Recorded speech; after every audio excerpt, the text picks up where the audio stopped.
चलिए, आज हम सब किशोरावस्था के उस अद्भुत सफर को समझते हैं जो हर किसी की जिंदगी में एक बड़ा जैविक बदलाव लेकर आता है। तो आखिर वो क्या चीज़ है जो एक बच्चे को एक वयस्क में बदल देती है? चलिए, इसी कमाल के ट्रांसफॉर्मेशन के पीछे का साइंस समझते हैं। सबसे पहले दो कॉन्सेप्ट्स को समझना बहुत ज़रूरी है जो इस पूरे दौर को डिफाइन करते हैं। देखिए, किशोरावस्था यानी एडोलेसेंस सिर्फ शारीरिक बदलावों का दौर नहीं है। ये वो पूरा समय है लगभग 11 से 19 साल तक का जिसमें कोई भी सामाजिक और मानसिक तौर पर भी मैच्योर होता है। और इसके बाद है यौवन यानी प्यूबर्टी। ये असल में किशोरावस्था का ही एक हिस्सा है जो खास तौर पर उन बायोलॉजिकल बदलावों पर फोकस करता है जिसके बाद शरीर रिप्रोडक्शन के लिए तैयार हो जाता है।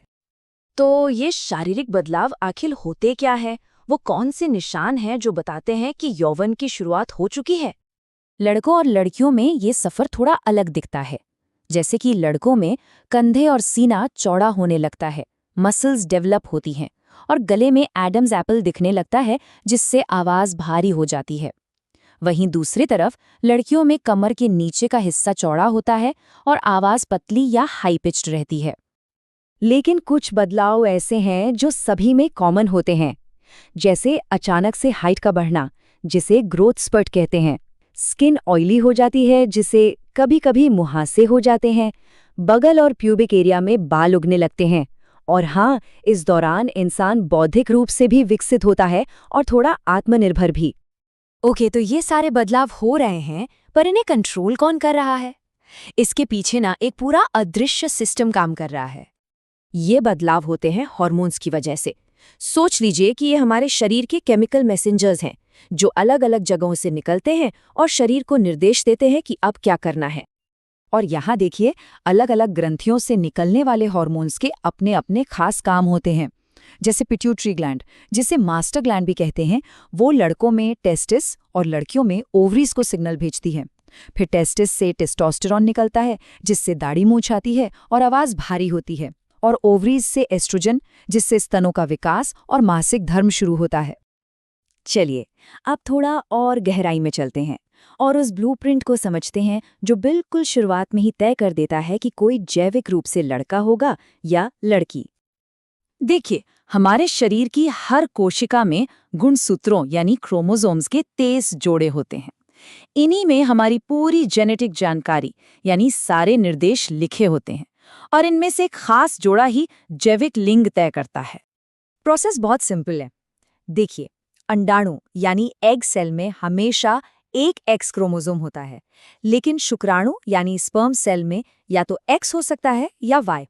अगर एक्स वाला स्पर्म एग से मिलता है तो बनता है एक्स एक्स यानी लड़की, और अगर वाई वाला स्पर्म मिलता है तो बनता है एक्स वाई यानी लड़का। तो इसका सीधा मतलब ये हुआ कि बच्चे का लिंग क्या होगा ये पिता के स्पर्म सेल पर निर्भर करता है, क्योंकि वही एक्स या वाई क्रोमोसोम लाता है। तो इस साइंस को समझना तो जरूरी है ही, लेकिन इससे भी ज्यादा जरूरी है ये जानना कि इस बदलाव के दौरान खुद को स्वस्थ कैसे रखा जाए। शरीर में इतनी तेजी से ग्रोथ हो रही है तो उसके लिए ईंधन भी तो चाहिए, है ना? एक बैलेंस्ड डाइट बहुत जरूरी है, मतलब प्रोटीन, कार्ब्स, फैट्स, विटामिन्स, सब कुछ सही मात्रा में।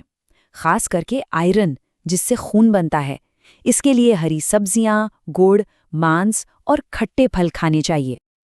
कुछ आसान सी आदतें भी बहुत काम आती हैं, जैसे रोज नहाना, क्योंकि इस समय पसीने की ग्रंथियां ज्यादा एक्टिव हो जाती हैं तो साफ सफाई से बैक्टीरियल इन्फेक्शन से बचे रहते हैं। और हाँ, थोड़ा शारीरिक व्यायाम, चलना, खेलना, इससे शरीर फिट और स्वस्थ रहता है। यह दौर कुछ चुनौतियां और जोखिम भी साथ लाता है। नशीली चीजों से बिल्कुल दूर रहना चाहिए। ये आदत बन जाती हैं और सेहत और खुशी दोनों बर्बाद कर देती हैं। इसके अलावा HIV बाय एड्स जैसे खतरनाक वायरस के बारे में जानकारी रखना भी जरूरी है। ये संक्रमित सिरिंज से या मां से बच्चे में या फिर यौन संपर्क से फैल सकता है। तो सार ये है कि भले ही ये जैविक सफ़र हर इंसान तय करता है, लेकिन हर किसी का अनुभव और उसका रास्ता बिल्कुल अनोखा होता है।